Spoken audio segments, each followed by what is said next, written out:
Creek Studios. Before we begin, a content warning. This episode contains discussions of violence, death, and trauma.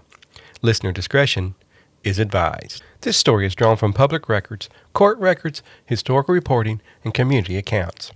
Legal outcomes are described as they appear in the available record. Where the record leaves gaps, some details have been reconstructed for clarity. Those reconstructed details are not presented as established fact. March 14th, 1912. Outside, the streets of Hillsville are empty. That's because most of the town was inside the Carroll County, Virginia Courthouse, where every seat was filled. Farmers stand shoulder to shoulder with lawyers, deputies, and curious neighbors. Some have come to hear a verdict. Others have come because they've heard there might be some trouble. The man standing before the judge is Floyd Allen. He's a respected farmer, a businessman, a former deputy sheriff, a prominent man in the community. He's also a man known for one thing above all else. When Floyd Allen makes up his mind, he doesn't back down. The jury returns its verdict. For a brief moment, the courtroom falls silent. Then Floyd Allen quietly utters 5 words. What happened over the next 90 seconds would make headlines across America, launch one of Virginia's largest manhunts, and leave behind a mystery that no one has ever been able to answer with certainty. Before we get into this episode, if you're drawn to true stories from Appalachia, the kind rooted in history, folklore, crime, and things that people don't always say out loud, then you're in the right place. This is Roots and Shadows, the Real Appalachia Podcast. We release new episodes every Saturday, and if you decide to stay, go ahead and press that follow button. That way these stories don't have to come looking for you.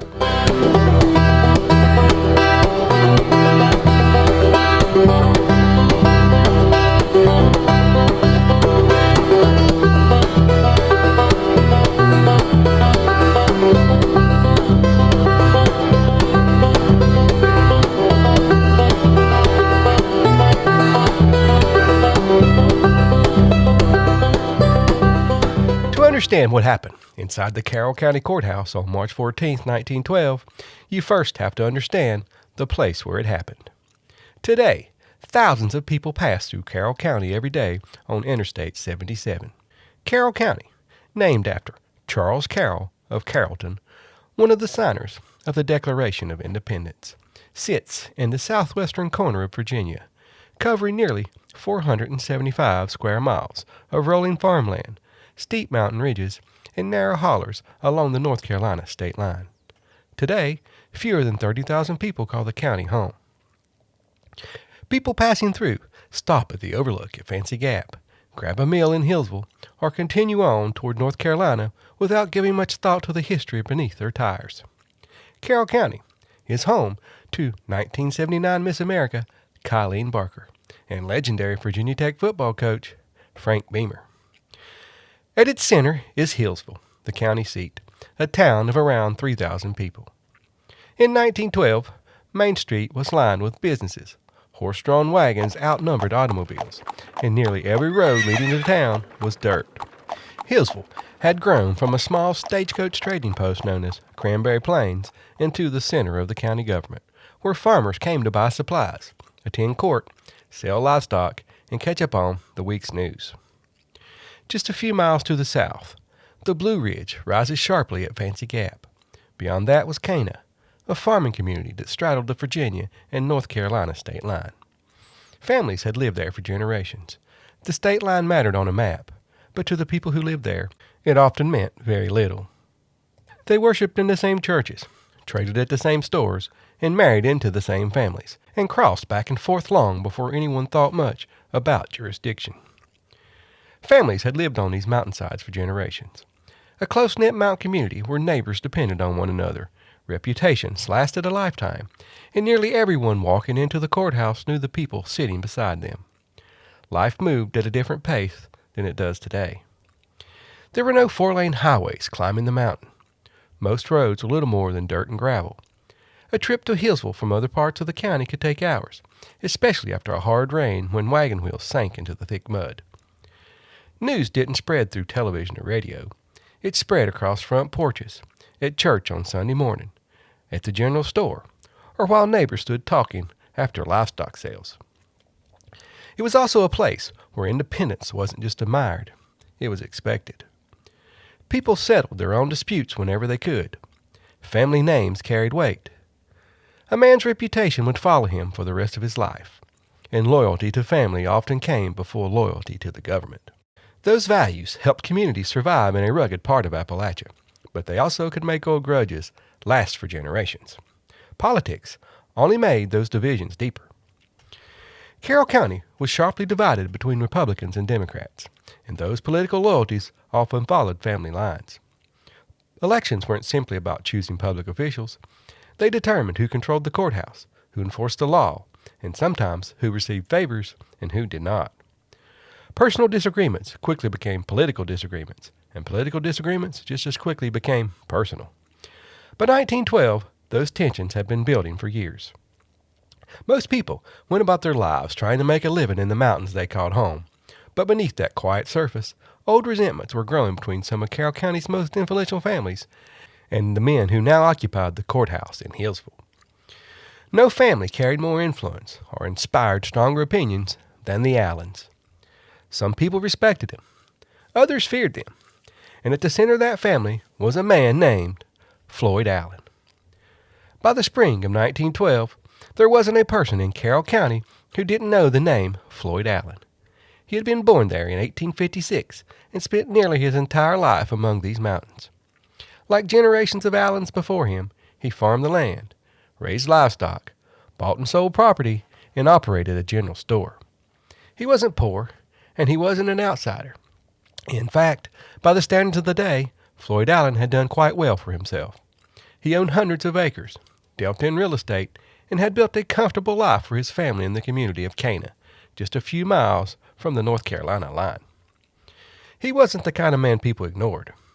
Floyd had also served as a deputy sheriff, a constable, and even on occasion, a special policeman. A special policeman was often a temporary position made by a judge to help out with major events, or sometimes it was just a sign of appreciation. That's one of the ironies of this story, because Floyd Allen understood the law, and he understood the men responsible for enforcing it.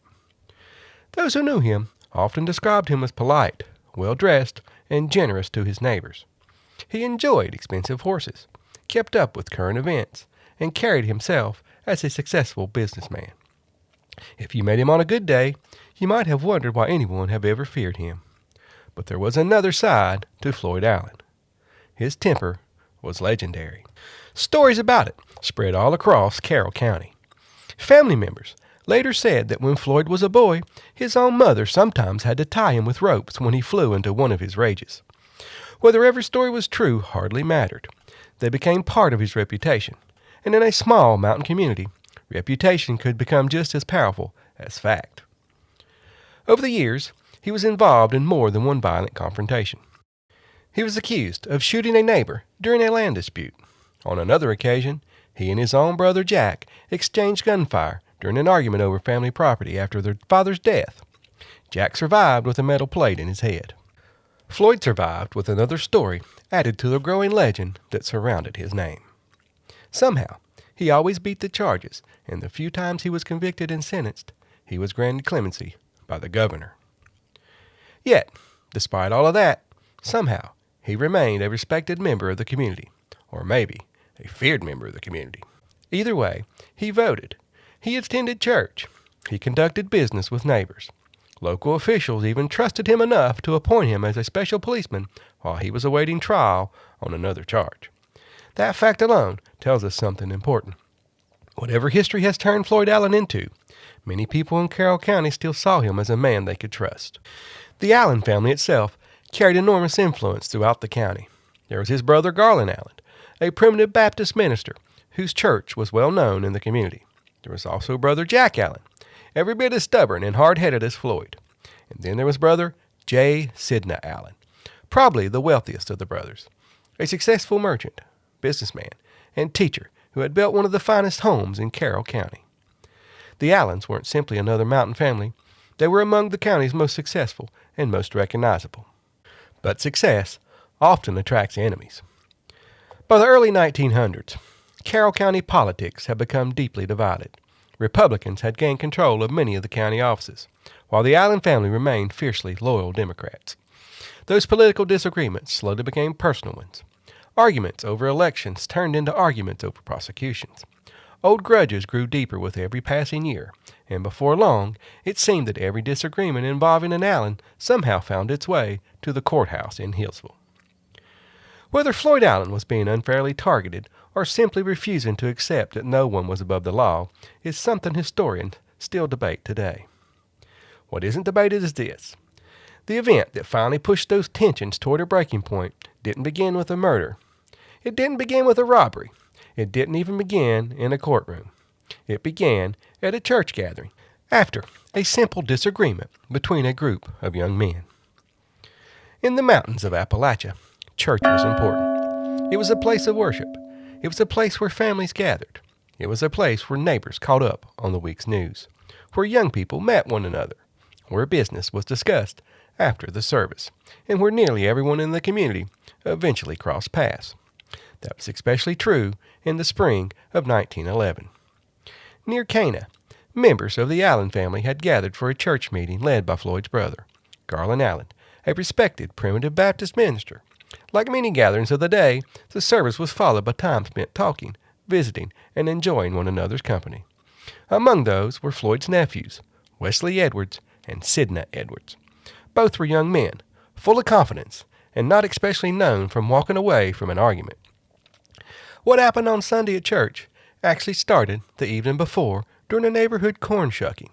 A corn shucking, or husky bee, was a social gathering where neighbors helped one another harvest corn, often ending with music, food, and friendly competition. And one of the traditions was that if someone found a red ear of corn, they earned the right to kiss the person of their choosing.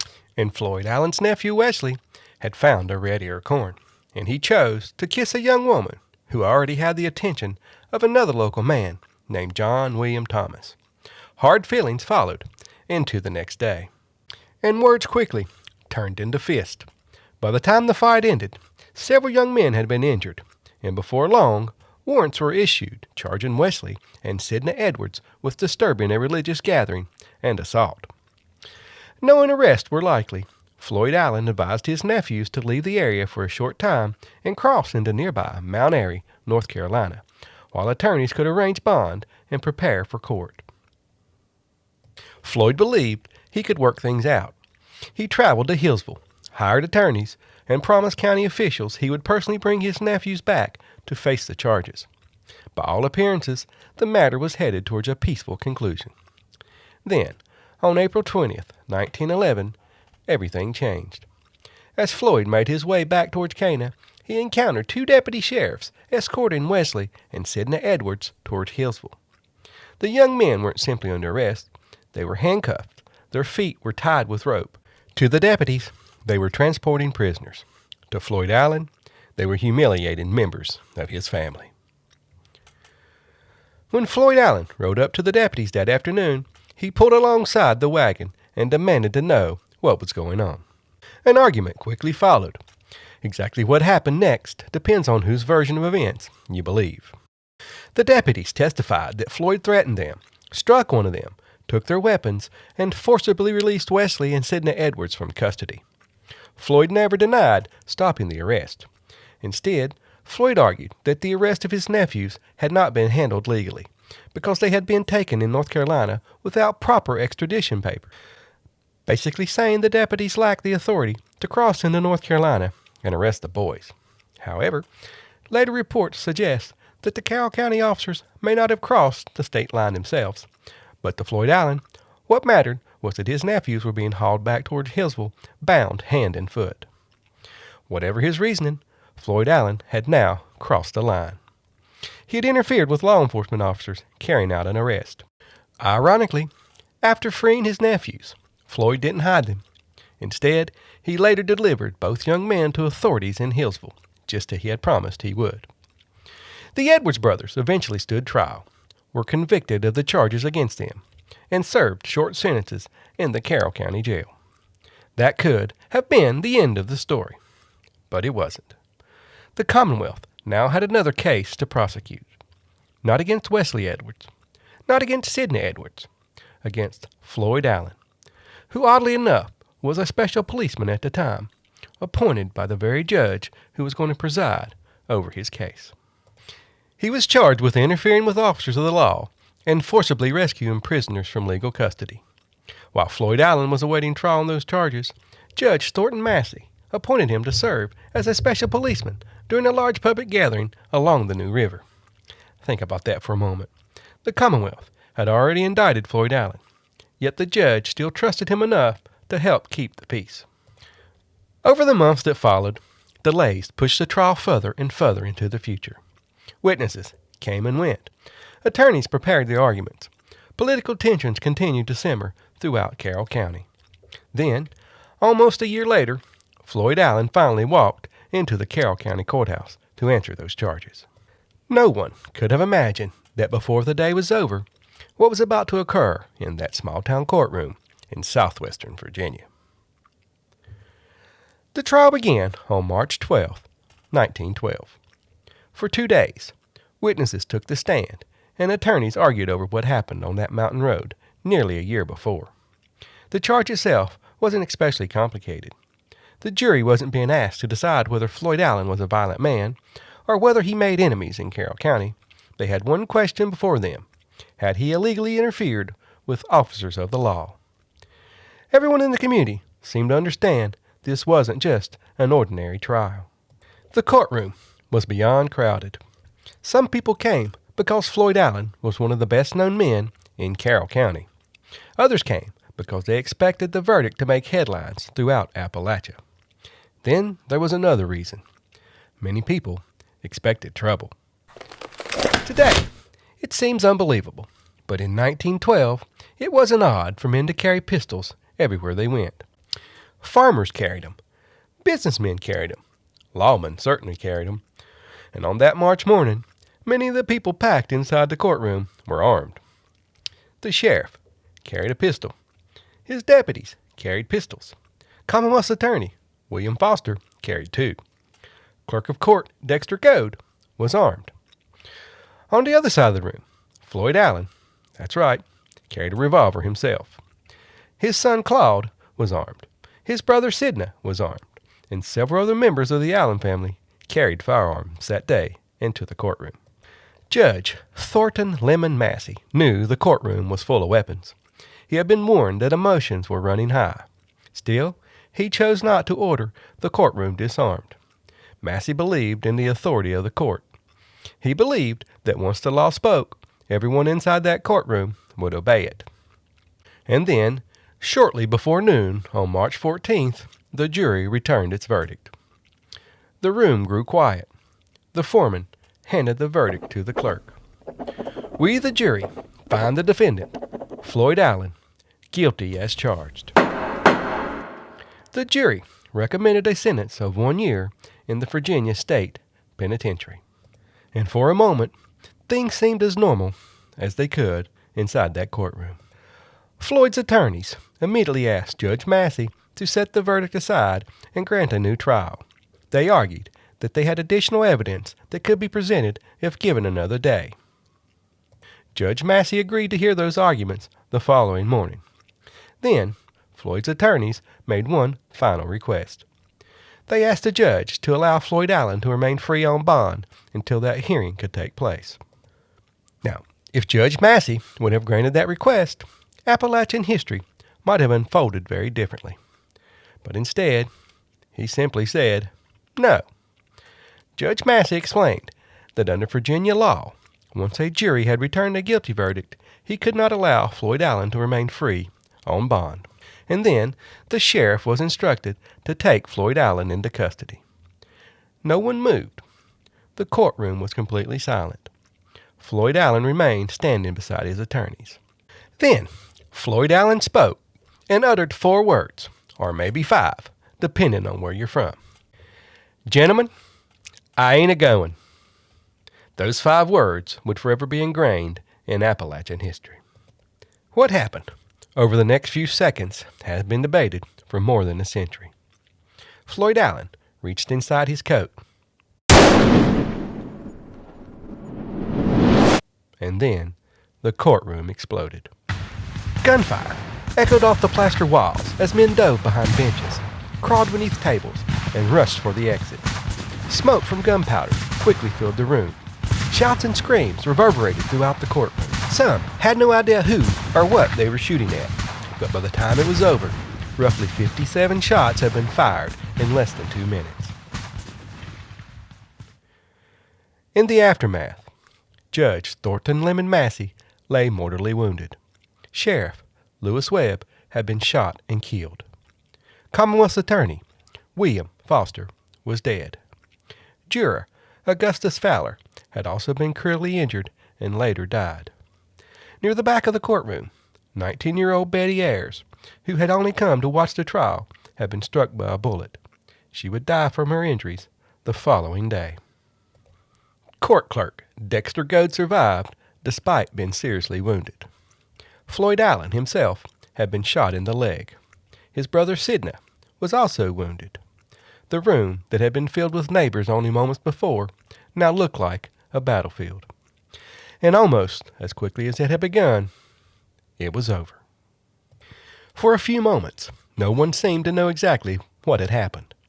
The gunfire had stopped. Smoke still hung in the courtroom. The wounded cried out for help, while others searched for family members who had been standing beside them only seconds before. Outside, word spread almost instantly. People who had been walking through Hillsville heard the shots and ran towards the courthouse. Others ran away from it. Within minutes, rumors were racing through the streets faster than anyone could separate fact from fiction. Some said everyone inside had been killed. Others claimed the Allens had taken over the courthouse. No one knew for certain. But what they did know was that several members of the Allen family, during all the chaos, had disappeared into the Blue Ridge Mountains, and that included Floyd Allen himself, his son, Claude Allen, his brother, J. Sidney Allen, and nephews, Wesley Edwards, Sidney Edwards, and Real Allen. For men who'd grown up hunting these mountains, they knew every ridge, every holler, and nearly every family who lived along the way. Back inside the courthouse, the chaos was really just beginning. Because, under Virginia law in 1912, there was no order of secession upon the death of a sheriff, and all the sheriff's deputies automatically lost their legal authority upon his death. Realizing this, Assistant Court Clerk S. Floyd Landreth sent a telegram to the Governor of Virginia, William Hodges Mann, which read, "Send troops to the county of Carroll at once. Mob violence. The court. Commonwealth's attorney. Sheriff. Some jurors and others shot on the conviction of Floyd Allen for a felony. Sheriff and Commonwealth's attorney dead. Court serious. Look after this now." So, after receiving the telegram, Governor Mann contacted one of the most trained and respected agencies in Appalachia, and it wasn't the National Guard. In fact, it was a private company known as the Baldwin Felts Detective Agency. And I have to stop here for just a second, because this is one of my favorite things about Appalachia history. It seems like every time I start digging into one story, I end up finding another one. That's exactly what happened here. The name Baldwin Felts jumped off the page because it's a story in the works. I'm planning to do a future episode on Baldwin Felts, so you can imagine the excitement I felt when I found them tied to this story. Now, back to Carroll County. Most people have heard of the Pinkerton Detective Agency, but Pinkerton wasn't the only private detective firm that became nationally known. Here in the Appalachian Mountains, Baldwin Felts carried a name people recognized, and in some places, feared. The agency had its headquarters in Roanoke, Virginia, with another office in Bluefield, West Virginia. The name Baldwin Felts came from William Gibbony Baldwin, who was from Tazewell County, Virginia, and Thomas Lafayette Felts, who was from just down the road in nearby Galax, Virginia. By 1912, their detectives had worked railroad cases, guarded payrolls, investigated robberies and train wrecks, and taken on work for state and federal agencies. Later, Baldwin Felts would become infamous across the coalfields for strike-breaking and violent confrontations with miners. But in March of 1912, they were coming to Hillsville. Their agents joined local law officers in one of the largest manhunts Virginia had ever seen. Rewards were offered. Posses were organized. Bloodhounds were brought in. Newspapers across the country began carrying the story. Readers in New York, Chicago, St. Louis, and San Francisco found themselves reading about a little mountain town called Hillsville. Many people painted the Allens as nothing more than savage mountain outlaws, feeding old stereotypes about the people of Appalachia. The reality, as you probably realize by now, was far more complicated. Floyd Allen had been shot in the leg, making an escape nearly impossible. His son Victor stayed behind with him, refusing to abandon his father. By the following day, both men were in custody without a struggle, found at a local hotel. Before he was arrested, Floyd allegedly attempted to take his own life, unsuccessfully. And there to make the arrest was William Phelps himself, the Phelps of Baldwin Phelps Detective Agency. Over the next several weeks, one by one, the fugitives were captured, with only 2 remaining on the run. In September of 1912, nearly 6 months after the courthouse shooting, 4 Baldwin Phelps agents boarded a train and followed a trail that led them far from the mountains of Carroll County. One of those agents was W.G. Baldwin himself. The trail began with a young woman from Mount Airy, North Carolina, named Maud Ireler. She led them straight to the man she loved, a man she called Joe Jackson. But Joe Jackson wasn't his real name. He was Wesley Edwards, and the man living with him under the name of Tom Sayers was actually J. Sidney Allen. Both men were taken into custody in Des Moines, Iowa, bringing an end to one of the most remarkable fugitive hunts in Virginia history. But finding the men was only the beginning. The hardest part still remained. The Commonwealth of Virginia now had to answer the question that had haunted the case from the very beginning. Who had actually killed the judge, and who had fired the first shot? To make sure the defendants received a fair trial, the cases were moved from Carroll County to neighboring Wythe County. The emotions in Hillsville were simply too raw. Finding an impartial jury in Carroll County would have been nearly impossible. Over the months that followed, prosecutors called witness after witness to the stand, trying to piece together what had happened inside that crowded courtroom. The problem was, almost everyone remembered something different. Some witnesses insisted Floyd Allen reached for a pistol. Others swore he never drew a weapon until after the shooting had already begun.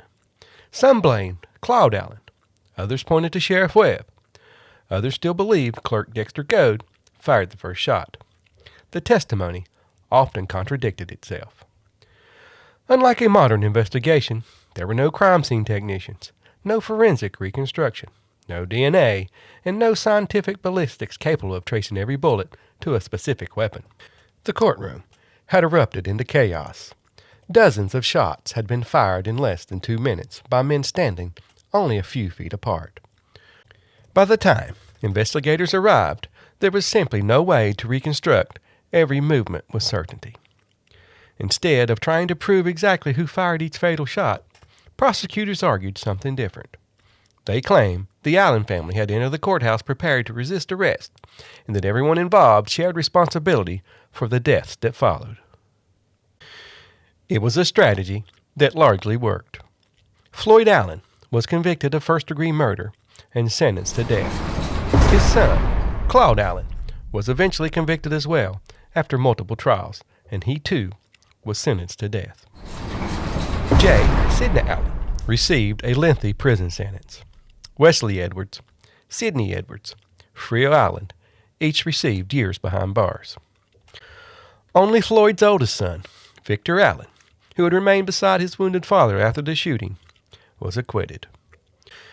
As the legal appeals worked their way through the courts, something unexpected began to happen. Public opinion started to change.